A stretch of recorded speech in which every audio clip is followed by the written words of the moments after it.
کہ کبھی گرفتار 100 سے زیادہ دن شہباز شریف صاحب نیب کے ریمانڈ میں رہے ہیں اور میرا خیال ہے کوئی 1.5 سال وہ جیل میں رہے ہیں اور آج تک نیب کوئی کیس نہیں بنا سکا. یہ ساری حقیقت ہے نیب کی. تو اب مشاورت جو ہوتی ہے وہ ایک شخص سے نہیں ہوتی، ادارے سے ہوتی ہے. اپوزیشن سے حکومت نے مشاورت کرنی ہے، اس کے بغیر کوئی راستہ نہیں ہے. آرڈیننس کے ذریعے مدنیتی پر مبنی آپ قوانین میں تبدیلی نہیں کر سکتے. اپنے من مانی کے لوگوں کو جو آپ کی باتیں سنتے ہوں وہ چیئرمین نیب پاکستان کو قبول نہیں ہے.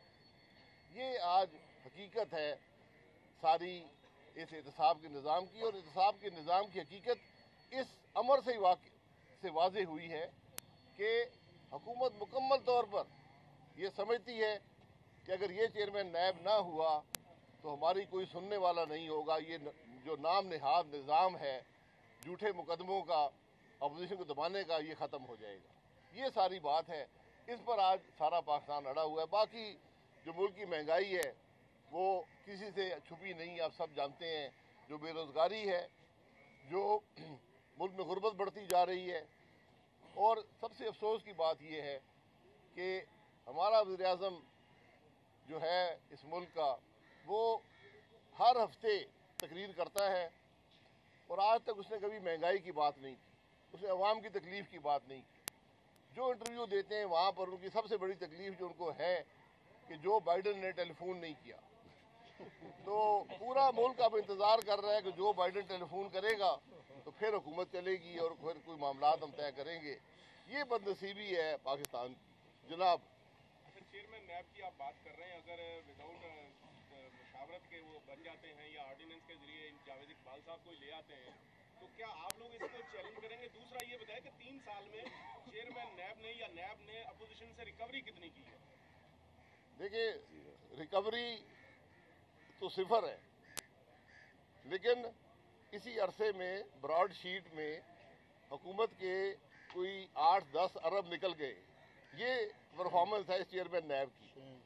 ایک شخص پر آپ کیسز دیکھ لیں. 5 سال میری حکومت رہی ہے. میں کہتا ہوں کوئی کرپشن کا کیس بنائے نا یار، بنا کے تو دکھائیں. یہاں پر بات حکومت کے ہر محکمے میں کرپشن کا سینکڑوں ارب کا کیس ہے، وہ چیئرمین نیب کو نظر نہیں آتا. تو ایسا ہی اندھا چیئرمین نیب اس حکومت کو چاہیے جس کو اس حکومت کی کرپشن نظر نہ آئے. خواجہ نوید صاحب آگے اب تو یہ معاملات ہیں ملک کے. اور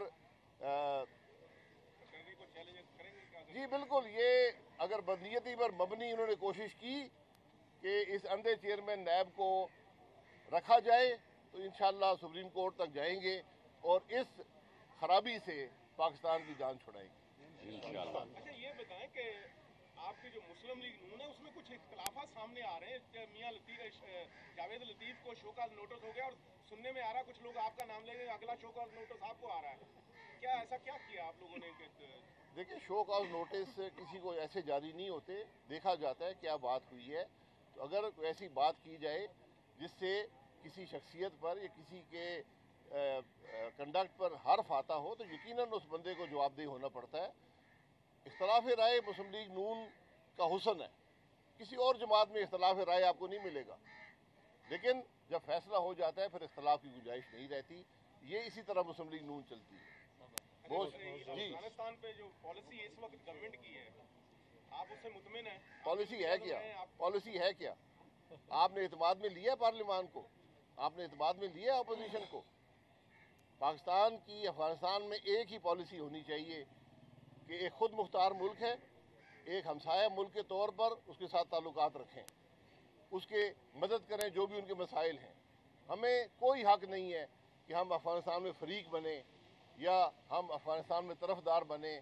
ہمیں ان کے عوام کی رائے کا احترام کرنا چاہیے اور ان کے مسائل کے حل میں ان کی مدد کرنی چاہیے، نہ کہ یہ ہم ان کے معاملات میں مداخلت کریں.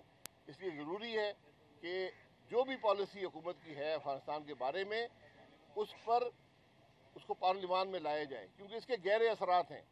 آج امریکہ کیا کہہ رہا ہے آپ کو کھل کر کہہ رہا ہے. امریکہ کی کانگریس کیا کہہ رہی ہے. آج کل جو یورپین یونین نے 46 نمبر جو قرارداد انہوں نے پاس کی ہے، ذرا اس کو پڑھ لیں.